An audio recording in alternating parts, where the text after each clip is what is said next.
Watu kidogo inawashangaza kuona kwamba Diamond video vixen wake Rara ambaye ameamua kumtumia kwa mara nyingine tena kwenye ngoma ya Msumari. Baada ya video kuachiwa na baada ya yote kuendelea, tukaona pia moment ambayo iliwakutanisha tena kati ya Diamond na Rara, na ndo ikaja ile sekeseke ya kwamba Diamond ana mpango wa kuoa mke wa pili, japokuwa yeye akaamua kuwaelekeza Watanzania na kuambia anakanusha taarifa ambazo zimekuwa zikisambaa kwenye mitandao ya kijamii eti kisa kwamba ameonekana kwa ukaribu sana akiwa na mrembo Rara. Sasa kwa jinsi tunavyomjua kaka yetu Diamond, yani kweli hawezi kumwacha salama dada Rara, na tunafahamu kabisa historia na maisha ya Diamond ya uhalisia kwa wanawake ni jambo ambalo hiyo imesha kuwa kama nature yake. Sasa kweli anaweza asiwe na mpango wa kumuoa, na kama alivyoweza kukanusha ni kwamba hana mpango wa kuoa mke wa pili. Kwa hiyo skendo na taarifa ambazo zimekuwa zikienea kuhusiana na Diamond kwamba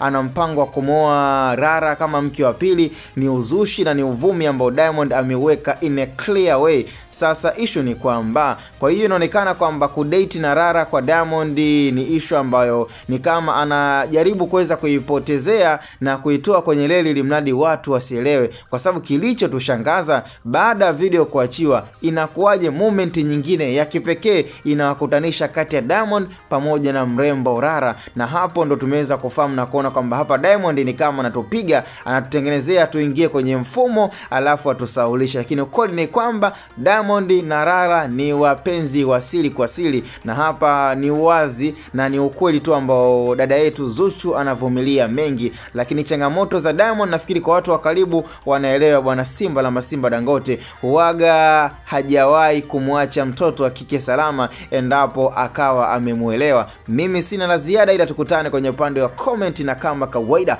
hii ni Hot Boy Media.